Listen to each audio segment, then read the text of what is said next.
পাকিস্তান ও পাকিস্তান নিয়ন্ত্রিত কাশ্মীরে ক্ষেপণাস্ত্র হামলা চালিয়েছে ভারত। বিশেষ অভিযানে গভীর রাতে 9টি স্থানে হামলার কথা জানায় ভারত।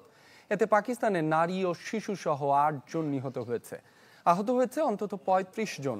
জবাবে পাল্টা হামলায় ভারতের 5টি যুদ্ধ বিমান ভূপাতিতের দাবি পাকিস্তানের। রাতভর লাইন অফ কন্ট্রোলে দুই দেশের সেনাদের মধ্যে চলেছে গোলাগুলি।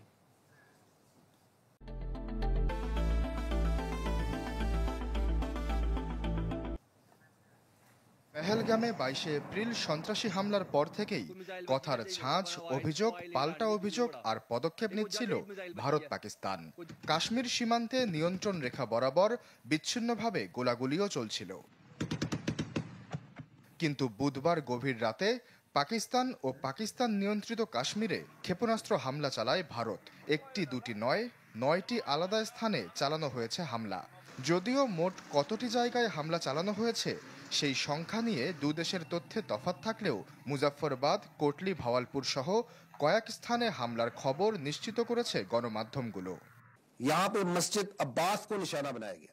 আমরা আন্তর্জাতিক মিডিয়াকে আহ্বান জানাচ্ছি, আপনারা আসুন, দেখুন কিভাবে ভারত বর্বর হামলা চালিয়েছে, কিভাবে বেসামরিক নারী আর শিশুকে হত্যা করেছে। আমরা শিগগিরই এসব আপনাদের সামনে তুলে ধরব। পাকিস্তান দাবি করছে বেসামরিক নাগরিক অধ্যুষিত এলাকায় হামলা চালানো হয়েছে। এতে নারী, শিশুসহ বেশ কয়েকজনের মৃত্যু ও আহত হওয়ার খবর মিলেছে। ভারতীয় হামলার লক্ষ্যবস্তু করা হয়েছে মসজিদকেও। ভারত বলছে পাকিস্তানের কোনো সামরিক স্থাপনায় হামলা করা হয়নি। যেসব স্থানে হামলা করা হয়েছে সেগুলো সন্ত্রাসী স্থাপনা, এমন দাবি ভারতীয় প্রতিরক্ষা বাহিনীর। সামাজিক যোগাযোগ মাধ্যম এক্সে এক টুইটে ভারতীয় সেনাবাহিনী জানায়, পাকিস্তানে শুরু হয়েছে তাদের অভিযান অপারেশন সিঁদুর। এতে দেশটির সেনা, নৌ ও বিমান বাহিনীর যৌথ অংশগ্রহণ আছে। ভারতের হামলার আধ ঘন্টা যেতে না যেতেই খবর আসে পাকিস্তানের পাল্টা হামলার। পাক সেনাবাহিনীর জনসংযোগ বিভাগ ISPR থেকে জানানো হয়, কাশ্মীরের ভারত অংশেও হামলা চালিয়েছে ইসলামাবাদ। এতে বিধ্বস্ত হয় একটি ভারত ব্রিগেডের সদর দপ্তর ও চেকপোস্ট। ভূপাতিত করা হয় একাধিক ভারতীয় যুদ্ধ বিমানও। রাতভর লাইন অফ কন্ট্রোলে চলে দুই পক্ষের গোলাগুলি।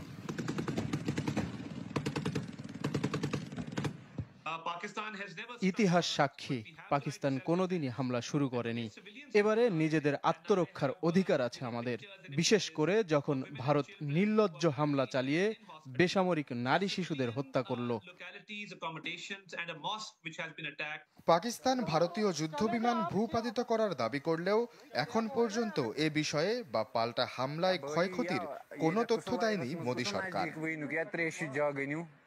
আশ্বাস চৌধুরী, চ্যানেল 24।